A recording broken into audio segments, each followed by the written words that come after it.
porción que está iniciando en la posición 200, entonces este 200 se va a almacenar como contenido de C.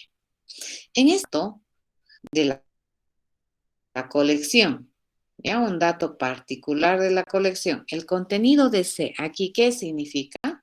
Una referencia direccional, es una posición, es una dirección de memoria en donde realmente, efectivamente, estamos reservando los espacios necesarios para almacenar la información de la regla, ¿ya? Esto entonces, fíjense, se hace de manera dinámica. Inicialmente en la declaración, una posición de memoria. Una vez que defino la intencionalidad de cuántos datos voy a almacenar, dinámicamente esta asignación de memoria se realiza por el proceso que ya les he mencionado y una vez que encontramos esta dirección, esa dirección ahora es el contenido de C. Sí, eso es dinámico. Pero una vez que nosotros tenemos esta asignación y dado que el tipo de datos que va a almacenar este arreglo es entero, entonces ese tamaño de memoria que va a utilizar este arreglo ya no cambia. ¿De acuerdo? Entonces, ¿cuántos registros, aparte obviamente del registro que estamos utilizando para C, cuántos registros adicionales yo voy a tener para almacenar estos tres valores enteros? 3. ¿Por qué? Porque yo estoy pidiendo almacenar espacio o necesito espacio para almacenar valores enteros. Y como los enteros utilizan un registro para cada uno, entonces no voy a necesitar más espacio que estos 3. ¿De acuerdo? Una vez que eso se establece, entonces esa asignación de espacio de memoria es estática. Ya yo ya no puedo decirle, ya, le pondremos más uno, digamos, ¿no? Más una celda a mi arreglo C. Eso no se puede hacer, ¿correcto? No le puedo alargar, fíjense, esta zona rosada, no le puedo alargar una celdita más aquí abajo, porque puede ser que esta celdita de aquí abajo esté ocupada. ¿Ya? Entonces, si quisiéramos redimensionar el arreglo C, prácticamente, ¿qué tengo que hacer? Tengo que hacer una reconstrucción del arreglo, lo que implica una reasignación de memoria física. ¿Ya? Eso hay que hacer. Entonces, por esa razón se dice, ¿no? Que a partir de haber hecho esa primera asignación, en este caso particular, debido al tipo de datos que nosotros estamos almacenando en C, pues esta cantidad de registros asignados de memoria física no va a cambiar, es estática. ¿Ya? Entonces, cuando nosotros queremos poner 56 en la celda 2 del arreglo C, básicamente me fijo, ¿no? Sé que es una dirección 200. Como este C se compromete a tener enteros, hacemos una operación sencilla y le digo 200 más 2, ¿qué es? Es la 202. Entonces, entra directamente a esta posición de memoria y en ese registro vamos a ponerle 56. ¿Ya? Entonces, a eso se llama asignación dinámica de memoria. Fíjense, cuando hemos declarado, no le hemos asignado el total de la memoria. Sí, pero le hemos asignado mínimamente un registro.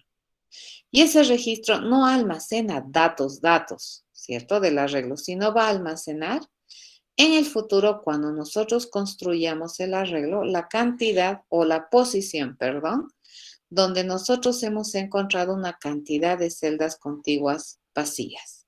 ¿Ya? Eso es lo que almacena. Entonces, C, nunca jamás olvidar que C en este tipo de declaraciones está almacenando una referencia direccional. ¿Ya? En la declaración no es verdad que se le asigna todo el espacio requerido a C.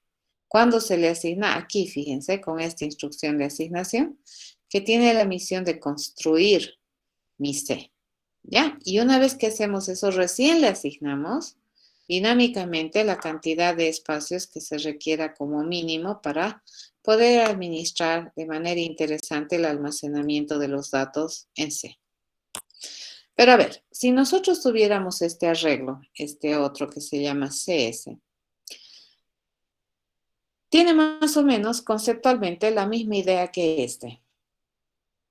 ¿De acuerdo? Cuando nosotros veamos la declaración, cuando se ve la declaración, ¿qué es lo que se hace internamente? se le asigna espacio de memoria, pero se le va a asignar todo el espacio de memoria que requiera para almacenar las cadenas que se compromete a contener CS. Pues no, porque primero, no sabemos cuántas cadenas es el compromiso de almacenamiento y segundo, no sabemos cuántos caracteres va a tener cada cadena. Y entonces aquí tengo una complicación doble o un desconocimiento doble, le llamaremos, para poderle asignar directamente en esta instrucción de declaración la cantidad de memoria que se requiera. No es verdad. Pero mínimamente, ¿cuánto espacio le vamos a reservar? 1. Y este 1, por defecto, nuevamente va a ser nulo. ¿Qué significa? Que todavía yo no he construido de manera correcta o de manera completa, le llamaremos, ¿de acuerdo? La variable, de tal manera que yo haya asignado espacios de memoria efectivos para los datos que se supone va a almacenar CS.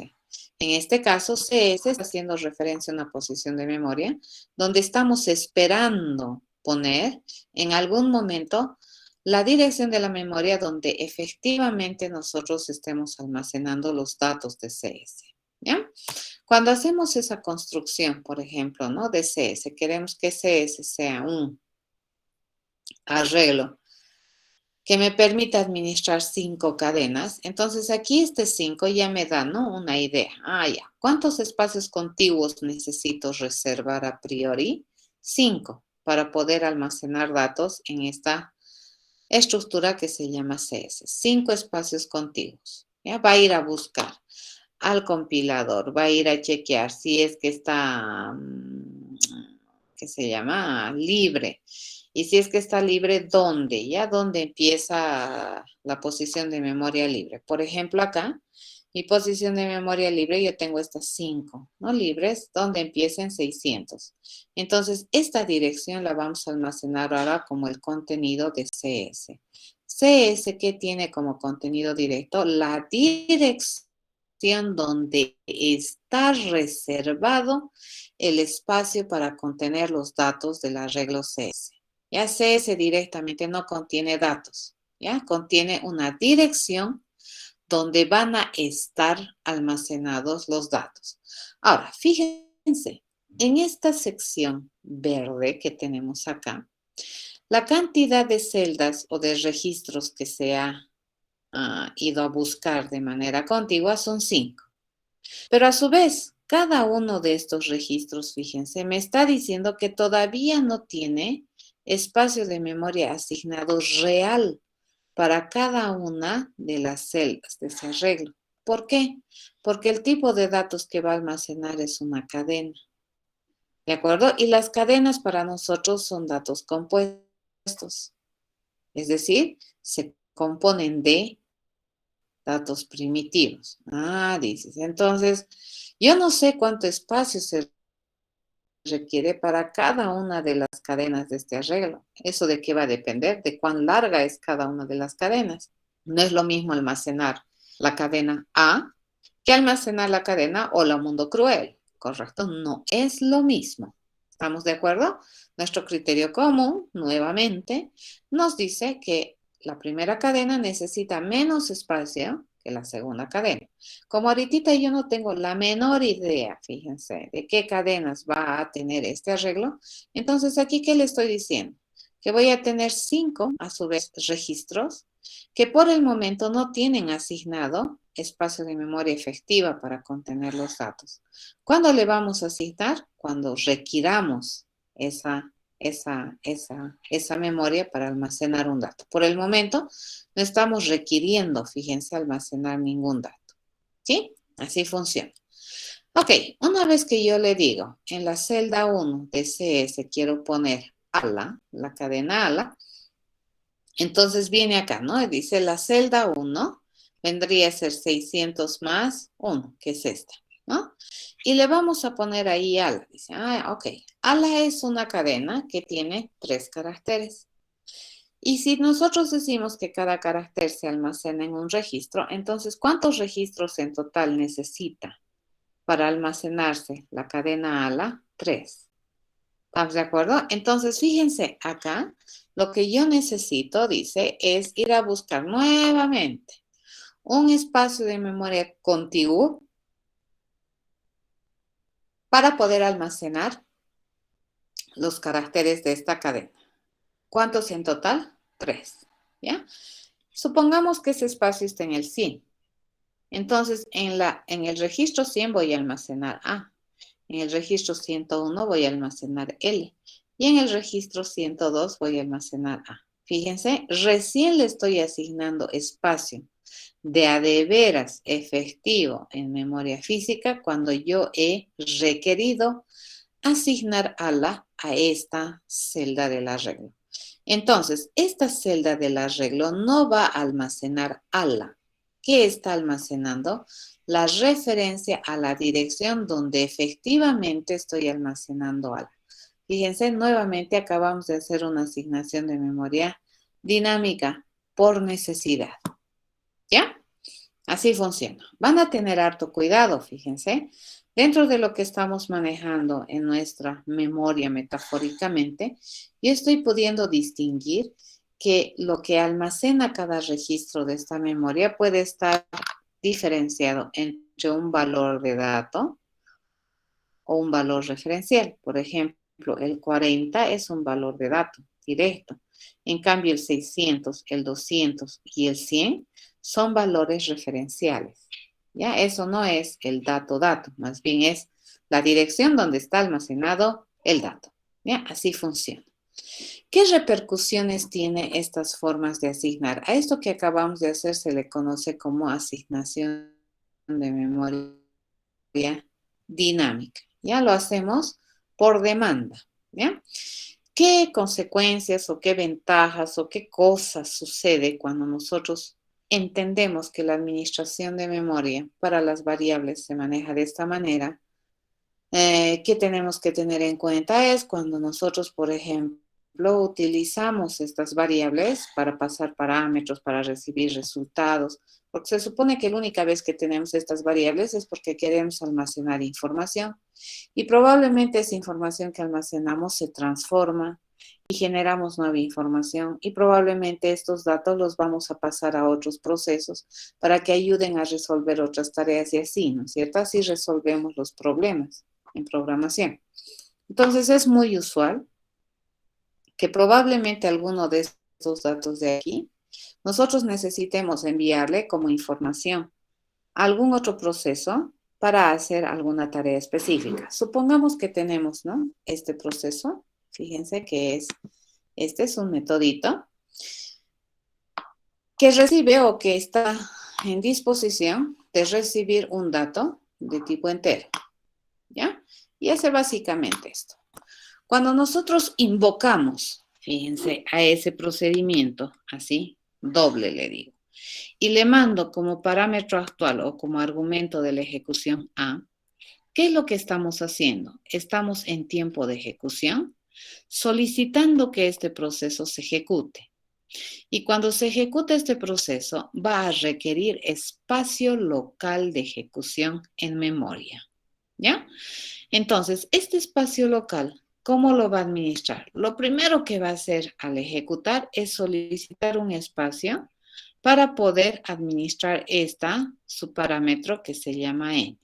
¿Ya? Y dependiendo del tipo que es de este parámetro, le va a asignar ya sea memoria estática o memoria diferida, le vamos a llamar, ¿ya? O que le va a asignar un espacio, pero no para tener el dato directo.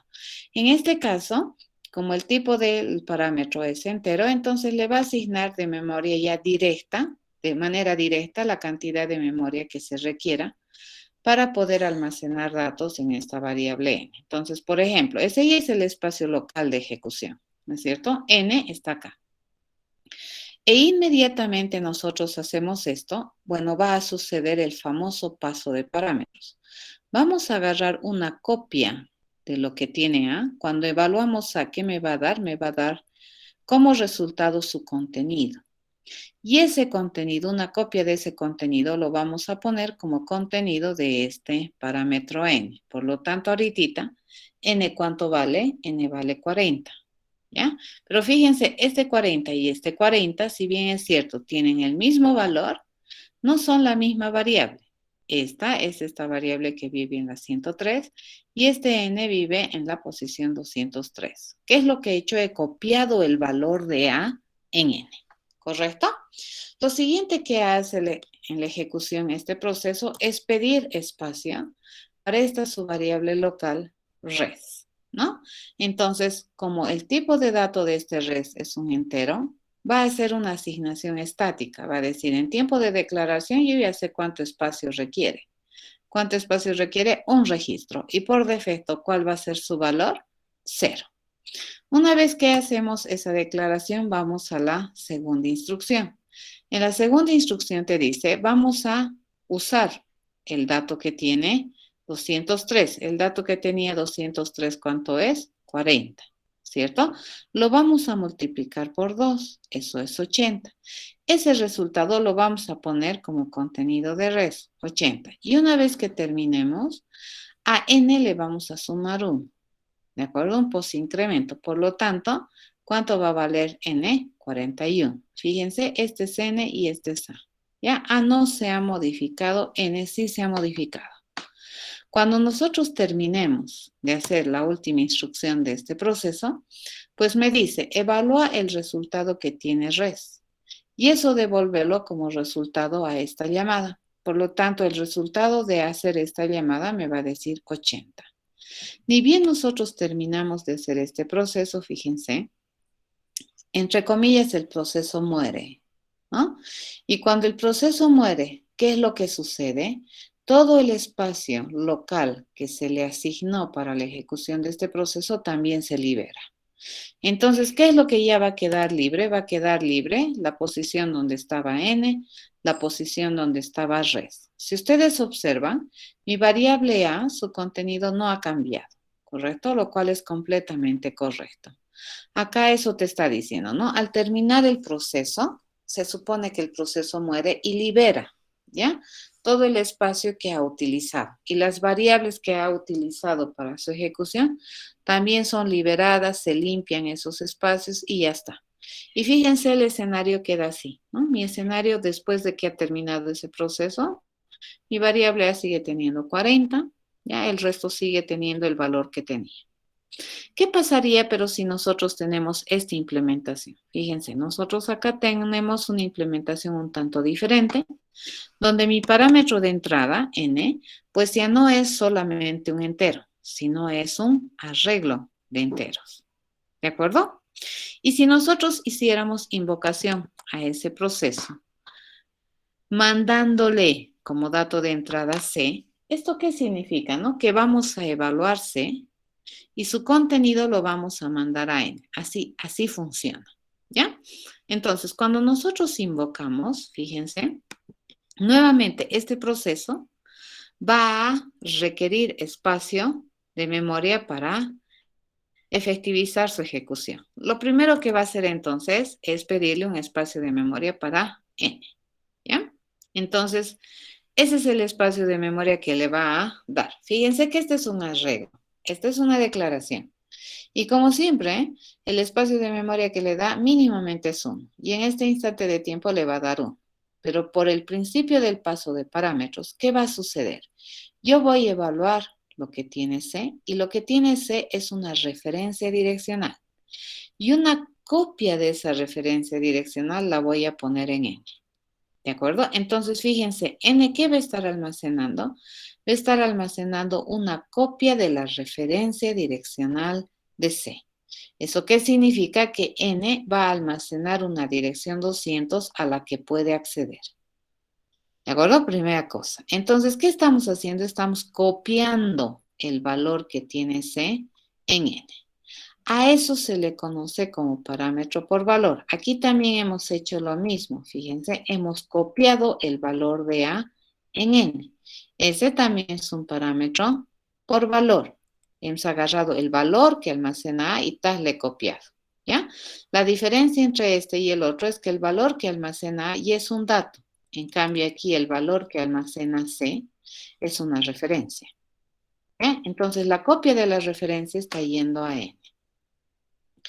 Entonces, lo que vamos a hacer es, nuevamente, ¿no? Exigir espacio para mi variable res, que supongamos usa esta posición de memoria, ¿cuánta espacio de memoria le da en tiempo de declaración? 1. Y no va a necesitar darle más por el tipo de dato que es, ¿ya? Entonces su asignación es estática.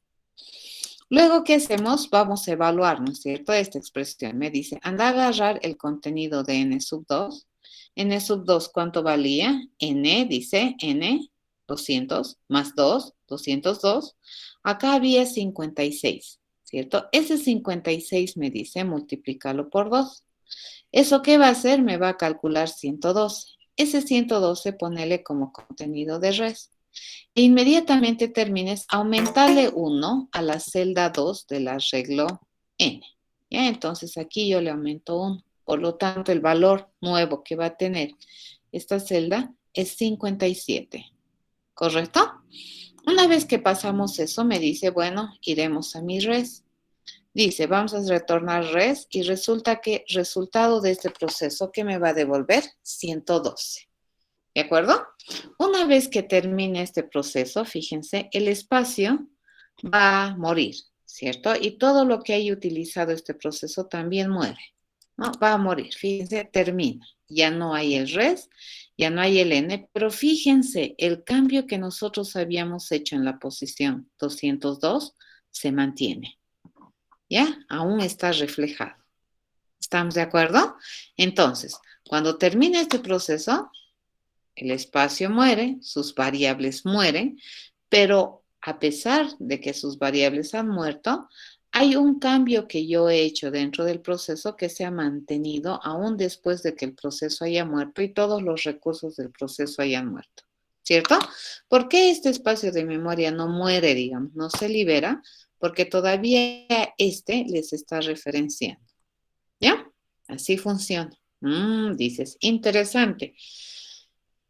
Es por la forma en cómo se administra la memoria que nosotros estamos haciendo esto.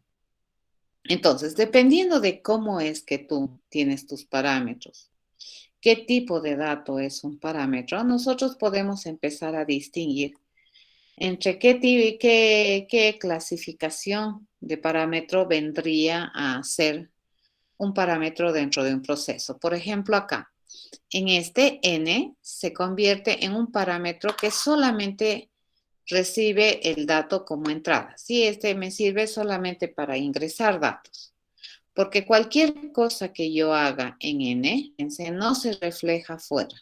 Y entonces este parámetro tiene la misión solamente de recibirme datos para ayudarme a hacer mi problema. Y una vez que termine, todos los cambios que yo haya hecho en este parámetro no se van a reflejar afuera, ¿ya? Pero este otro parámetro que tenemos acá, fíjense, me ha servido como un parámetro de entrada. ¿Por qué? Porque yo necesito la información que tiene este n para poder procesar información, pero también se convierte en un parámetro de salida, porque todos los cambios que yo haya hecho en n se reflejan a pesar de que el proceso haya terminado, ¿ya?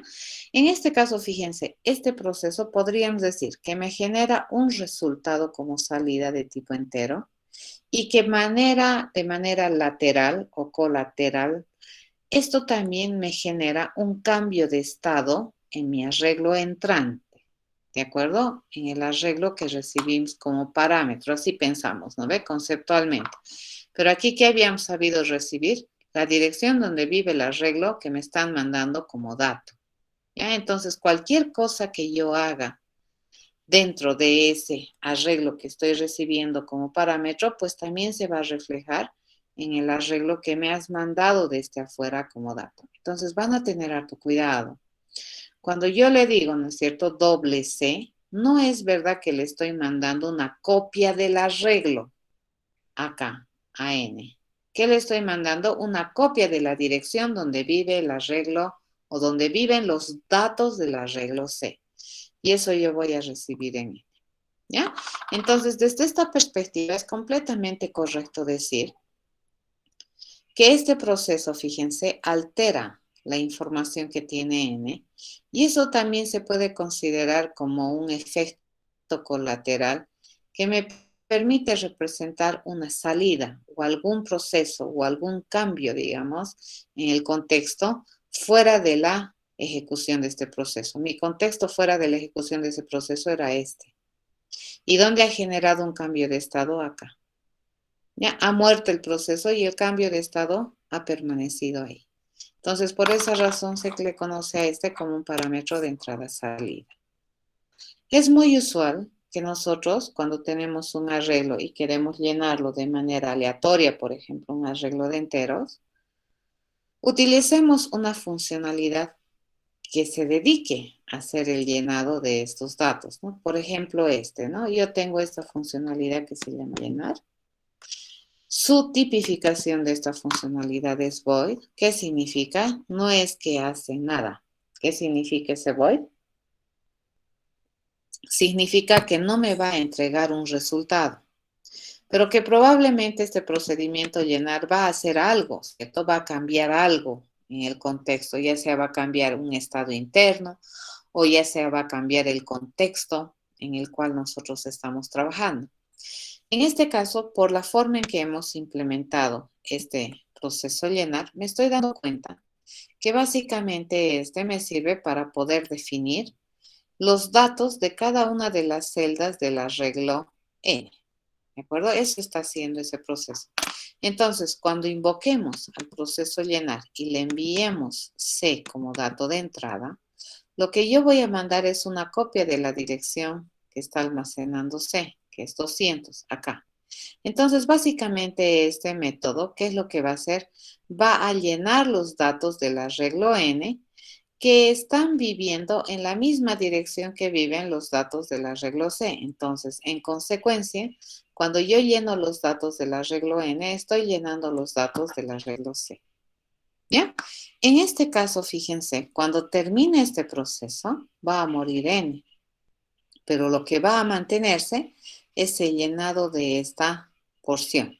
¿Ya? Probablemente aquí he llenado aleatoriamente, puede ser con 0057. Entonces, ese llenado de información, después de que este proceso haya terminado, pues me va a reflejar en un cambio de estado. ¿Ya? A eso se llama, entonces, este parámetro, en este caso, fíjense, no está pensado para entregarme información para hacer las cosas, más bien está pensado para ingresar y que este proceso haga modificaciones en el parámetro para poder llenar sus datos, en este caso particular. ¿Ya? En esta situación, este parámetro n, fíjense, solamente está sirviendo para almacenar las salidas que se generan por este proceso, ¿ya? O los cambios de estado que te genera este proceso. No me genera un resultado, pero sí me genera un cambio de estado en el parámetro de entrada. ¿Ya? Probablemente antes estaba vacío, ahora ya no está vacío, ¿cierto? Esa es la idea, ¿ya? Entonces, ¿qué estamos diciendo? La mayoría de las veces cuando nosotros pensamos en un subproceso, un método, ¿no ve? Para resolver un problema y cuando decimos qué datos necesitamos, usualmente en nuestro principio básico, digamos, de pensamiento, se va a regir en decir, a ver, ¿qué información yo necesito? Y estás pensando en que esa información es de entrada, ¿no? Que es una información que tú requieres, aparte de las que probablemente ya cuentas, para poder realizar de manera correcta una tarea. Pero en la mayoría de los casos, como les digo, esos parámetros siempre se conciben como datos de entrada, que están modelados ahí para recibir de entrada. ¿De acuerdo? Nunca se piensan como que son de salida.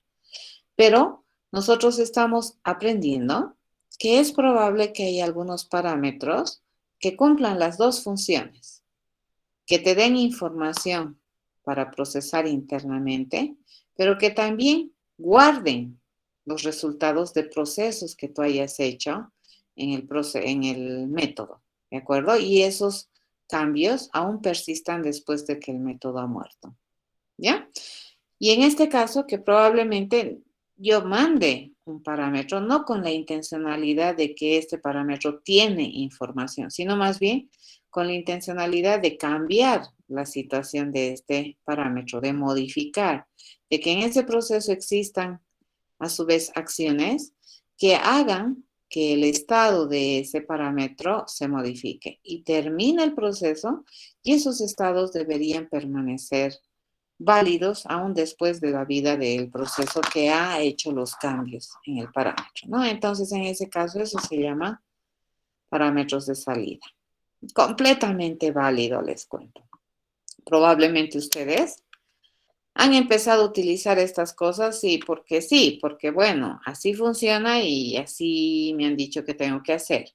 Pero cuando tú quieres mandar una copia de un arreglo a un proceso y no quieres alterar el dato que estás mandando o el arreglo que estás mandando, pues recibirlo y enviarlo así no va a funcionar. Ya todo lo que tú hagas acá se va a reflejar también en C. En este sentido, entonces, existe un otro concepto, ¿no? Que te dicen, ok, una cosa es mandar una copia de la dirección de la memoria donde efectivamente viven los datos de C y lo voy a poner en N. Entonces, eso quiere decir que tanto C como N están haciendo referencia a los mismos espacios de memoria reservados efectivamente. Si yo no quisiera hacer eso, fíjense, si yo no quiero que N acceda a los mismos espacios de memoria a los que accede C, entonces no me conviene mandar una copia, ¿no ve?, de la dirección de memoria. ¿Qué tendríamos que hacer? Una clonación del arreglo. ¿Ya? Hacer una nueva identificación de un espacio de 3 posiciones contiguas, copiar los datos de aquí, ese nuevo dato, y esa posición recién mandarle. Entonces, esa sería una forma de salvaguardar la integridad de C. ¿Ya? Pero si no hago eso, entonces tengo que estar consciente que cuando yo mando C como parámetro a un método, y si es que en ese método hay alguna alteración en mi parámetro que ha recibido la copia de la información de C, pues nosotros también vamos a verlo reflejado en los datos que está referenciando C. ¿Ya? Mucho cuidado. ¿Ya?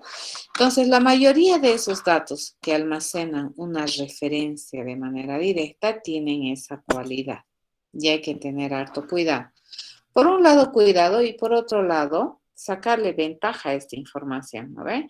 Lo lindo de esto, digamos, es que yo puedo tener un procedimiento que solamente me permita llenar el arreglo y limpiar un poquito mi razonamiento de solución. Esto es muy bonito, ¿de acuerdo? Entonces, este no me devuelve resultado, pero sí me genera un cambio de estado en mi parámetro de entrada, fíjense, está entrando N, pero en realidad N no está ingresando datos, N está ingresando para ser modificado. Y entonces N está ingresando para hacer o para guardar las acciones que me permiten mostrar o denotar algún cambio de estado o un efecto dentro del contexto en el que estamos ejecutando este proceso. ¿Qué hemos aprendido? A ver, que cuando nosotros trabajamos con variables, muy rara vez ustedes van a decir, ¿no? Ah, la variable C, que era un arreglo, almacena una memoria. No, en términos conceptuales, para mí C es un arreglo. Para mí C es el todo, ¿de acuerdo? Conceptualmente hablando. Pero internamente en la memoria, pues, se operativiza de la forma en que les he comentado. Por lo tanto, todas las variables que nosotros manejamos en nuestro programa siempre van a almacenar valores. ¿Ya? Por ejemplo, A almacena un dato. A C sub 0 almacena un dato. C almacena una referencia direccional. CS almacena una referencia direccional. CS sub 0 almacena una referencia direccional. ¿No ve? Estas son direccionales. ¿De acuerdo?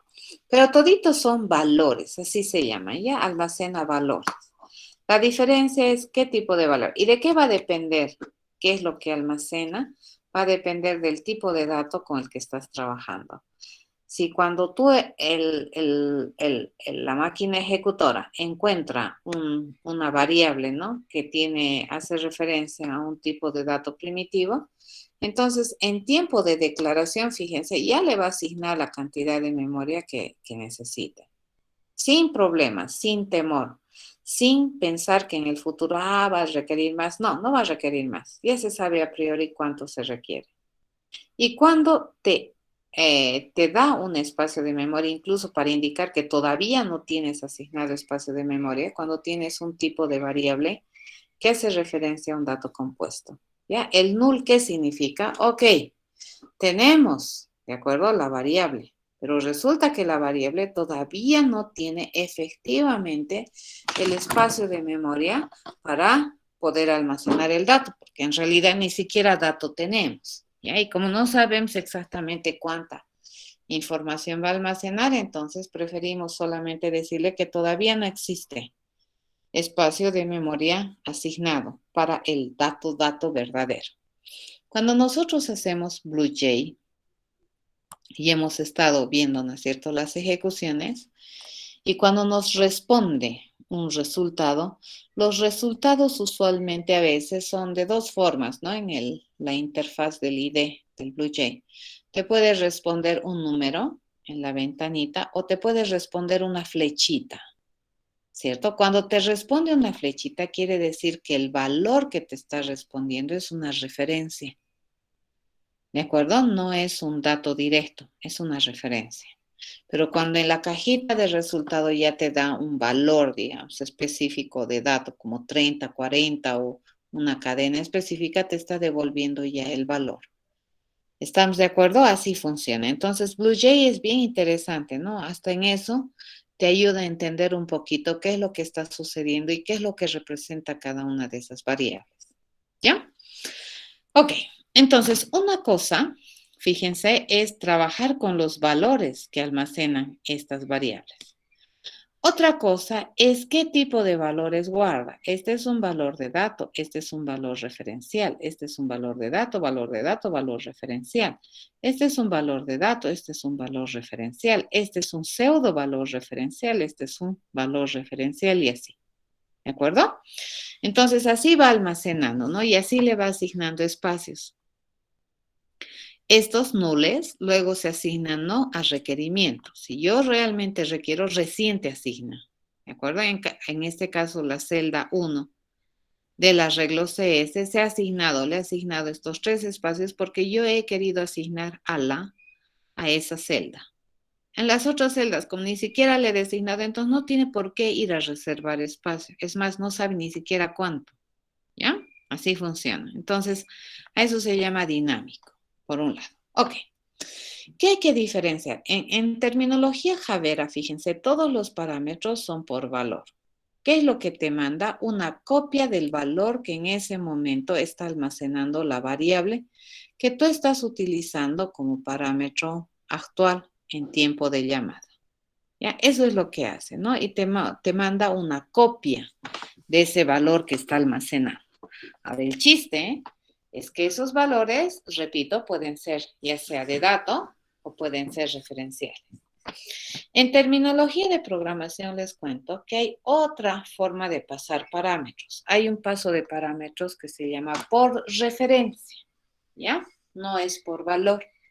Y en este caso, lo que a mí me interesa, no me interesa mandar el valor de la variable, sino me interesa mandar la dirección a la que hace referencia la variable. Entonces, por ejemplo, vamos a hacer la diferencia, ¿no ve? El valor de A es 40, pero la dirección a la que hace referencia A es 103, ¿ya?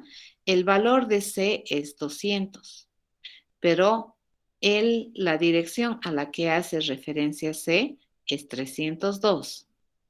¿Vamos de acuerdo? Entonces, en muchas ocasiones, a veces nos va a interesar saber en qué dirección de memoria está o a qué dirección de memoria está referenciando cada una de estas variables, le llamaremos. ¿De acuerdo? Entonces, esto siempre, la dirección de una variable siempre va a ser una referencia. ¿Se entiende?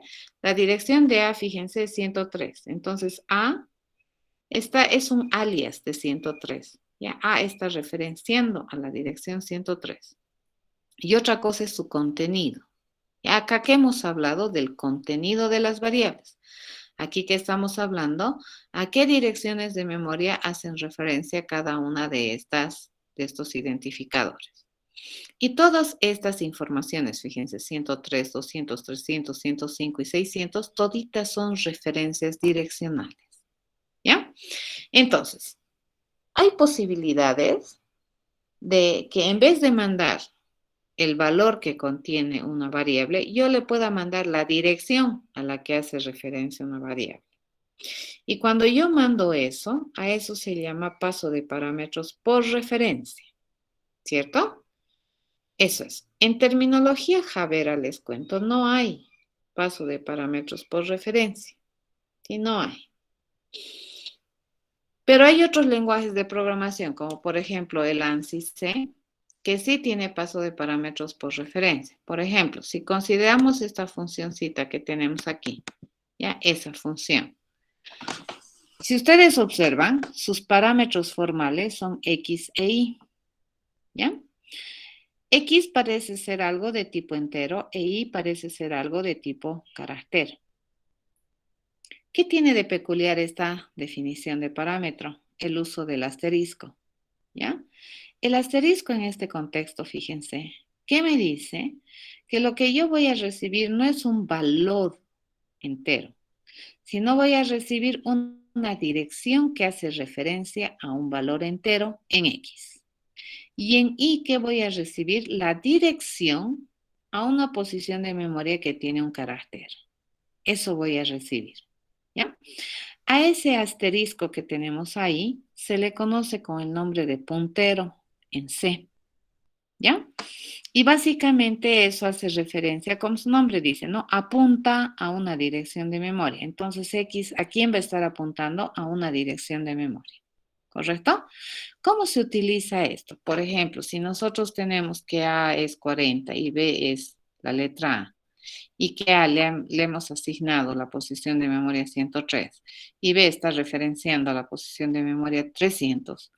Si yo le quiero mandar, en vez de mandarle 40 y A la letra A, yo quiero mandarle 103 y 300, entonces yo le voy a anteponer a estas mis variables o a estos mis parámetros actuales, le voy a anteponer un I comercial. Ya, ampersand A, ampersand B.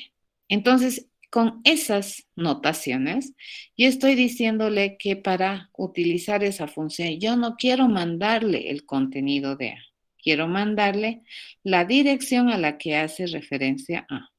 ¿Ya? Eso. Entonces, en esta llamada proceso, fíjense, lo que va a recibir en C, en X es 103 y lo que va a recibirse en Y es 300. Entonces, todo lo que yo haga en X también se va a hacer en A. ¿Eso qué significa? Fíjense, que X está apuntando también aquí al 103 y que Y está apuntando aquí al 300. Entonces, cualquier operación que yo haga en X también lo voy a hacer acá. Vamos a hacer en esta posición de memoria. ¿De acuerdo? Entonces acá estamos mandando parámetros por referencia. No le estoy mandando una copia de su valor, le estoy mandando la dirección donde vive esa variable. En consecuencia, cualquier cosa que yo haga dentro de esta función con X y con Y se va a reflejar en A y en B respectivamente. A eso se llama paso de parámetros por referencia. ¿De acuerdo? En C hay una función, aquella gente que sepa C, por ejemplo, hay una función que se llama scanf, que es la que más se utiliza probablemente, y me permite, ¿no ve?, definir los datos de las variables a través de la lectura de datos por teclado. Y en el scanf, si tú, por ejemplo, quieres definir el dato de una variable, por un dato que está leído de teclado, tú le vas a mandar scanf ampersand A. ¿De acuerdo? ¿Por qué? Porque le estás diciendo que define el contenido de A. No le voy a mandar el contenido de A. Le voy a mandar la dirección donde se supone que tú tienes que ponerle contenido. Y esa dirección es la misma dirección a la que está referenciando A. ¿Ya? Por lo tanto, fíjense, estos parámetros que tenemos aquí siempre van a ser parámetros usualmente de entrada-salida. Cuando yo tengo esa clase de parametrización por referencia, tiene una tiene una intencionalidad. Yo jamás te voy a mandar, ¿no ve? ¿Dónde vive mi dato? O cuál es la dirección donde está mi dato, a menos que quiera que cualquier cosa que hagas aquí también se refleje en la misma posición. Pero si yo no quiero, entonces no me conviene mandarle, ¿no ve? Por referencia tendría que mandarle una copia del valor. ¿Estamos de acuerdo? En terminología Haber, entonces, rememorando, resumiendo, no te permite el paso de parámetros por referencia. Todo es por valor. Ahora, ¿cuál es la clave? Que hay algunos valores que son referencia y algunos valores que son datos. Siempre te manda por copia. Ya aquí también, ¿no? Te copia, pero aquí te está copiando la dirección. Esto es parámetro por referencia, le estás mandando la dirección. ¿De acuerdo? Eso. Entonces, cuando tú vas a ir a aprender, por ejemplo, C, te vas a encontrar con estas cosas, ¿no? Y tú dices, oh, por Dios, ¿qué es eso? Y básicamente es sintaxis para denotar el parámetro por referencia. ¿Ya? Obviamente, la forma de trabajar con X e Y también cambia un poquito internamente, porque fíjense, X es referencia a una dirección, ¿cierto? Es una dirección, está apuntando aquí, ¿ya? Y está apuntando aquí. Entonces yo puedo trabajar con X, ¿no? Modificarle y prácticamente estás modificando este dato que tienes ahí, ¿ya? Eso. Entonces hay que tener en cuenta estas cositas de la asignación de memoria interna para que no nos llevemos sorpresas, ¿correcto? Probablemente cuando tú trabajas con programas, conceptualmente nosotros decimos, ¿no? Que ese es un arreglo. Y ni siquiera me pongo a pensar, ¿no? Que la asignación de memoria está hecha en dos instantes, ¿no? Uno, para asignarle memoria para C, y otro es cuando yo le digo cuántos datos va a tener C, entonces hay una segunda asignación de memoria. Y dependiendo del tipo de datos que va a almacenar ese arreglo, puede haber hasta una tercera asignación de memoria. ¿Se dan cuenta? Entonces, probablemente cuando nosotros hacemos programación y planeamos una alternativa de solución, ni se nos está ocurriendo que esas cosas están ocurriendo por debajo. Pero a veces tenemos algunos problemas, ¿no ve? Tú juras que le has pasado una copia, haces destrozos en un método, sales de ahí y resulta que esos destrozos se miran aún afuera y tú dices, pero ¿por qué? Y esa es la razón. El array list es un tipo de dato, es una clase, ¿no es cierto? Entonces, los objetos de clase array list son también compuestos. Efectivamente, un array list te da toda la visión, toda la idea de administrar por demanda, ¿no? El ingreso y la salida de datos, pero te lo administra internamente. Un array list está implementado como un arreglo. Efectivamente, cuando se construye un array list, por defecto te lo pone 10 espacios de memoria. Y si tú fueras a llenar el 11º, ¿de acuerdo? Elemento, lo que hace es redimensionar. Dice, bueno, vamos a ir a redimensionar el arreglo y no te lo va a redimensionar con 11, ¿no ve? Tampoco es así, te lo va a redimensionar con 20 y va a copiar los 11 datos y luego el anterior lo va a liberar. Así funciona. Y entonces el array list es una estructura de datos interesante para cuando trabajas con datos, ¿no? Con un volumen de datos pequeño, digamos, porque y cuando tú tienes, por ejemplo, si tus añadidas de datos a un array list son así bien aleatorias, ¿no? Puedes aumentar, decrementar y demás cosas. Entonces es complicado. El array list te lo va a empezar a trabajar por debajo, redimensionando. Así funciona. ¿Ya? Y es por la forma en que está implementada. Internamente el array list está implementada como arreglos. ¿De acuerdo? Ok, nos vamos a ir a otro extremo de nuestro pensamiento y vamos a ver qué es una genérica. Ya las genéricas son un concepto que me van a permitir a mí como profesional en el área de ciencias de la computación poder entender algunas cosas que nosotros utilizamos, ¿no? Como usuarios de lenguajes de programación. Pero siempre recuerden que los que diseñan lenguajes de programación, los que diseñan, por ejemplo, el Meet, los que diseñan el Google, los que diseñan estos chats que ustedes utilizan, son profesionales en el área de ciencias de computación. ¿De acuerdo? Entonces, tu umbral de posibilidades de trabajar es bastante interesantemente grande dependiendo de lo que quieras hacer en el futuro.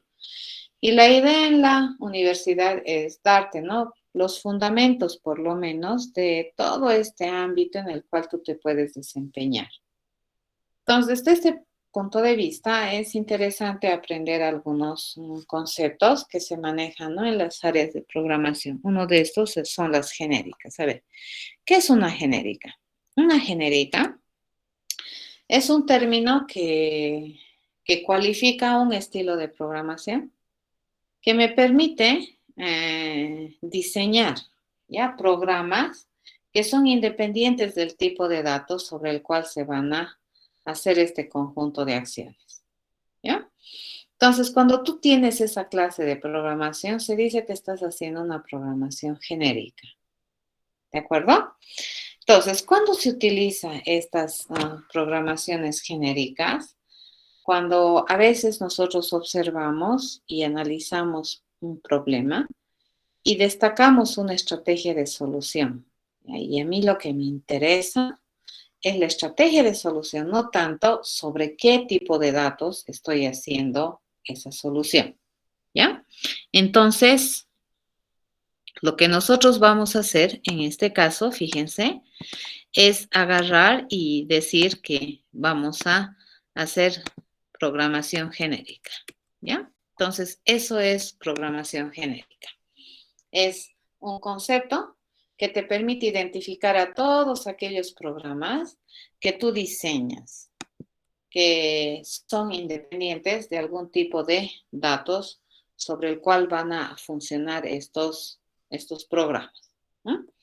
Este término, fíjense, fue pensado o dicho la primera vez o por primera vez se mencionó este concepto por estos dos señores, Moser y Stefanov, que decían lo siguiente, ¿no? La programación genérica se entiende por aquella definición de algoritmos, estructuras de datos, que son independientes de un tipo de datos específico, es decir, que están diseñadas y pensadas a un nivel de abstracción muy elevado, que son genéricos, ¿de acuerdo? Que sirven para todo tipo de datos, más o menos, ¿ya? Entonces, cuando tú tienes esta clase de desarrollos o de soluciones, digamos, que especifican un plan de acción independiente del tipo de dato, a eso usualmente se le conoce como una función genérica. Y este concepto también se solapa a lo que es el desarrollo de software. Se puede tener, les cuento, softwares genéricos. Y entonces se configura de así, así, así, y el software se comporta de una manera. Pero si tú le configuras de este otro modo, el software pareciera que se comportara de otra manera, pero es el mismo software, ¿ya? Esos son los famosos genéricos. También dentro de lo que es la programación orientada a objetos, la programación genérica se ha entendido como un polimorfismo paramétrico de tipo, ¿ya? O un polimorfismo que me permite manejar el concepto de templates o plantillas dentro de la programación orientada a objetos. Y eso vamos a ver ahorita en ejemplos. Nosotros solemos abstraer, ¿no? Te está diciendo aquí que la programación, dice, genérica, es aquella definición, dice, de muy alto nivel, ¿ya? De algunos algoritmos y estructuras de datos, de tan alto nivel de abstracción, que se consideran genéricos. ¿Ya? Nosotros sí hemos hablado de niveles de abstracción cuando hemos hablado generalización, especialización en modelos orientados a objetos. Pero ustedes van a ver que este concepto de abstracción nos va a perseguir por el resto de nuestra vida cuando hagamos programación. La programación es el instrumento por el cual nosotros podemos dar solución a problemas del mundo real. Y nosotros hacemos observación del mundo real, abstraemos ese mundo real, representamos ese mundo real e intentamos dar solución con un plan, con un plan de acciones, digamos, para resolver el problema.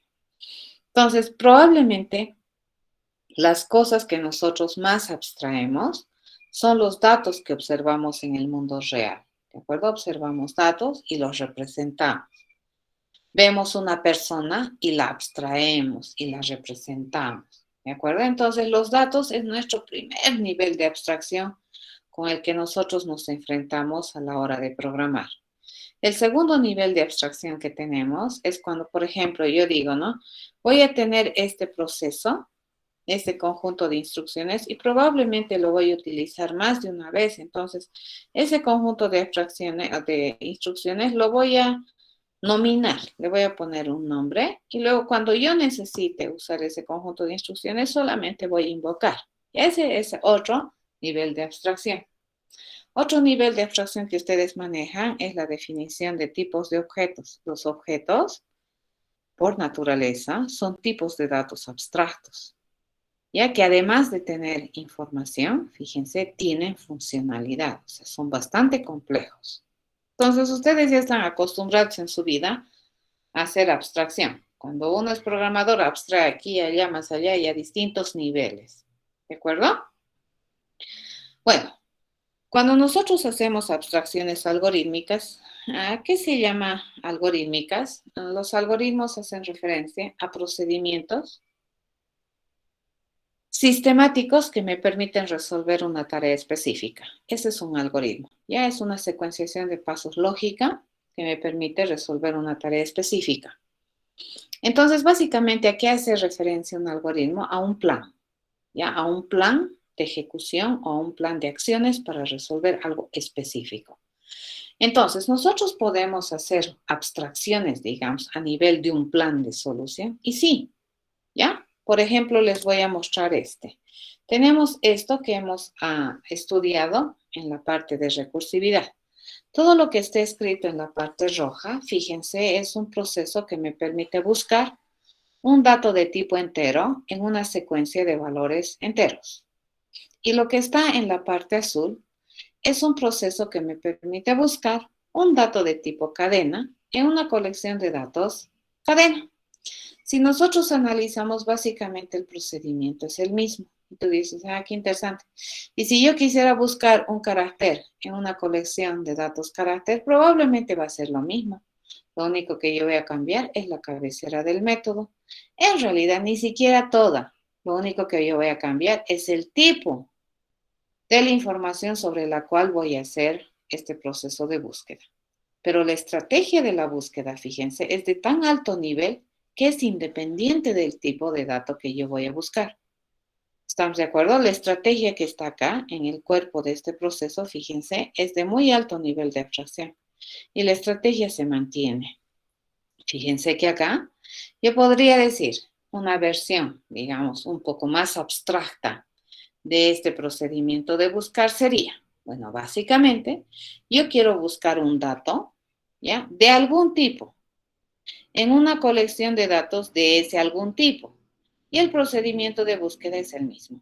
Ya esta es una búsqueda secuencial.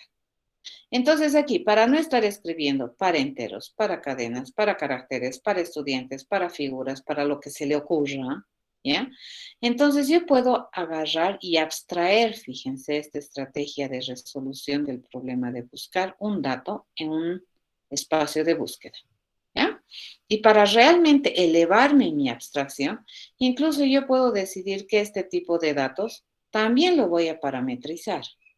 Ya lo único que yo necesito es que sea consistente, que si yo voy a buscar enteros, sea en un espacio de búsqueda de enteros, que si yo voy a buscar cadenas, sea en un espacio de búsqueda de cadenas. Entonces, ¿cuál sería una solución interesante? Sería interesante abstraer el tipo, ¿ya? ¿Y cómo nosotros abstraemos? Por ejemplo, en vez de decir 18, yo abstraigo ese valor y le digo edad. ¿De acuerdo? En vez de decir Luis, yo abstraigo ese valor y le digo nombre, ¿correcto? Entonces le estoy nominando, estoy agarrando un concepto general que determine de manera abstracta un futuro valor, ¿ya? O algún valor, ¿sí? En este caso, lo que nosotros vamos a hacer es lo mismo. Vamos a parametrizar el tipo y lo vamos a parametrizar a través de la nominación, ¿ya? Entonces, ¿esto cómo lo puedo transformar? Fíjense así. Si nos fijamos en esta parte que está en el rectángulo, yo ya tengo mi procedimiento de buscar, ya que es la estrategia general que era común para todos. ¿Qué es lo único que aquí hemos hecho? Fíjense, yo le he nominado ese signo de interrogación que yo tenía, le he puesto un nombre. Un nombre para identificar algún tipo de datos. ¿Cuál? Ni idea. ¿De acuerdo? Entonces le estoy poniendo una nominación para abstraer. Entonces, este es mi buscar que dijera. Yo voy a buscar un dato de clase T en un espacio de búsqueda que tiene datos de clase T, que es lo lógico. ¿Ya? Y la estrategia de búsqueda es la misma. Obviamente en programación orientada a objetos, este procedimiento o esta funcionalidad debería estar asignada, debería estar bajo la tutela o responsabilidad de algún tipo de objeto. En este caso, el tipo de objeto que se responsabiliza de buscar le vamos a designar que es un buscador.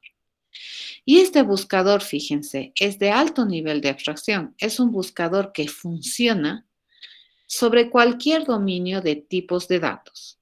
¿Ya? Entonces, aquí, ¿qué le voy a decir? Que yo voy a parametrizar el tipo de datos y voy a decir que T es el nombre, es la abstracción para el tipo de dato. Fíjense, le voy a nominar a mi tipo de dato con T. ¿De acuerdo? Y una vez que nosotros tenemos eso, entonces podemos definir, fíjense, esta estrategia y nuevamente este parámetro de tipo lo vamos a poner aquí. Entonces, este buscador ya no solamente busca en un dominio de enteros, no solamente busca en un dominio de cadena, no solamente busca en un dominio de caracteres, va a buscar en cualquier dominio de datos.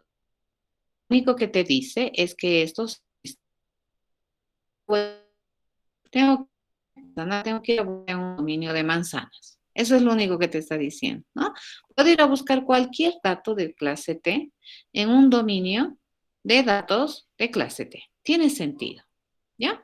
A esto podemos escribir, a eso se le llama, bueno, en programación orientada sería un método genérico, o lo que decían los dos personajes que han introducido el concepto de programación genérica. Esto sería una función genérica. Ya es independiente del tipo. Independiente del tipo, esta es la estrategia. Entonces, para nosotros, programadores, esta es una belleza, fíjense.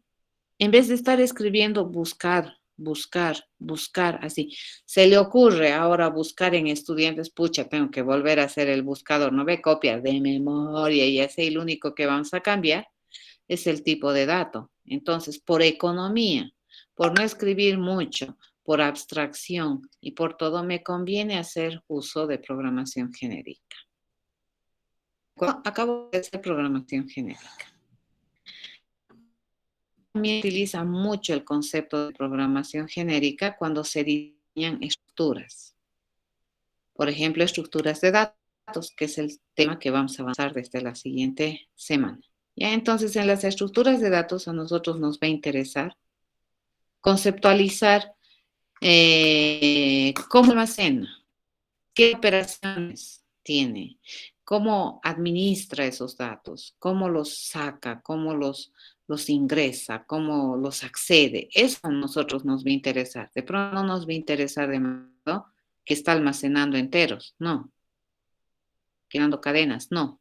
¿De acuerdo? En las de datos, que es el concepto que viene después, pues vamos a utilizar muchísimo lo que es programación genérica. ¿Ya?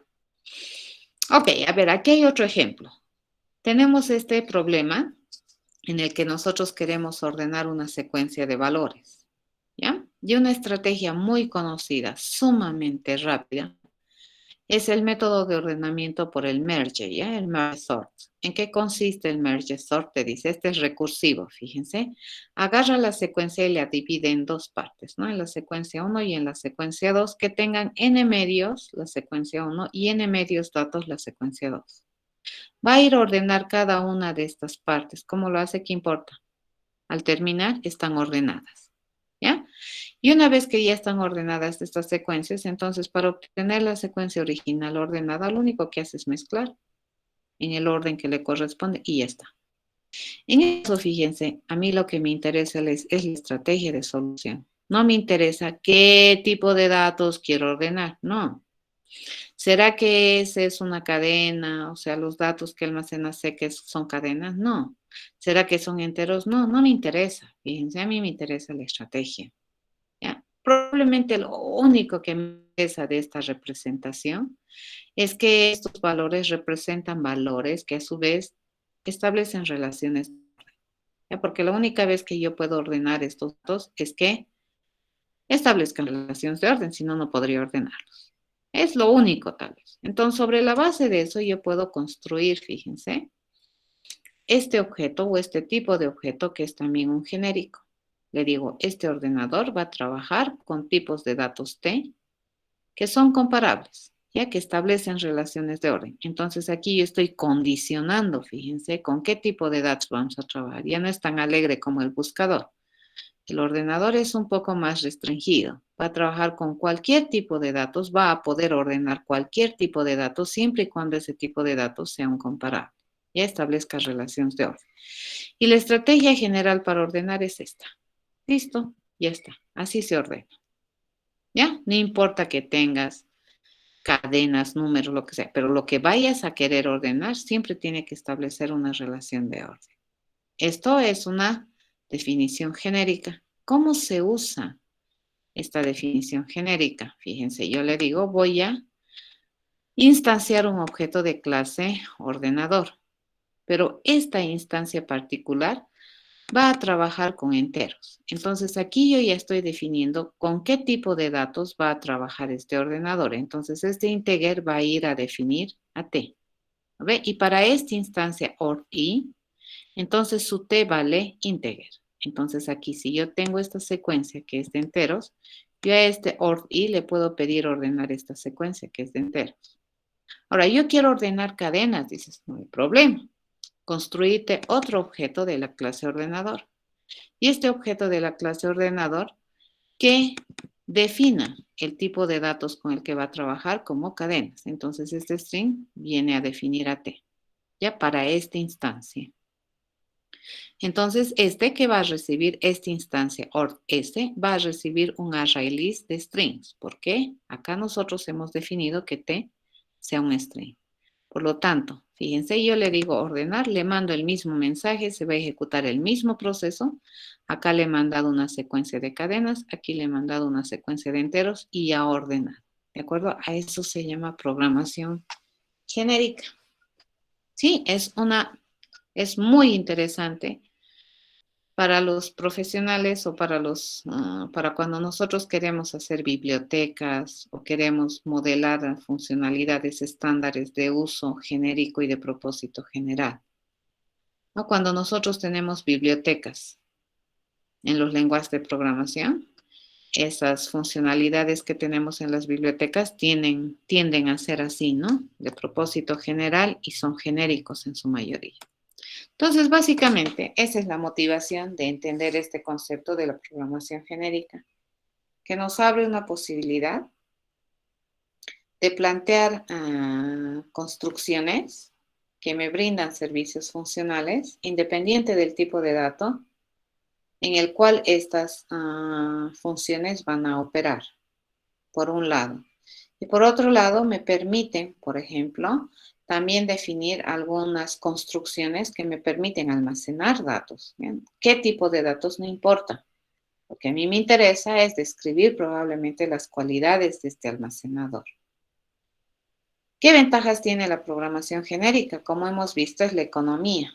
Fíjense, en vez de estar escribiendo un buscar para cada tipo de dato que se te ocurra, yo voy a escribir solo uno y voy a parametrizar el tipo de datos. ¿De acuerdo? Entonces voy a reusar esa estrategia para distintos tipos de datos.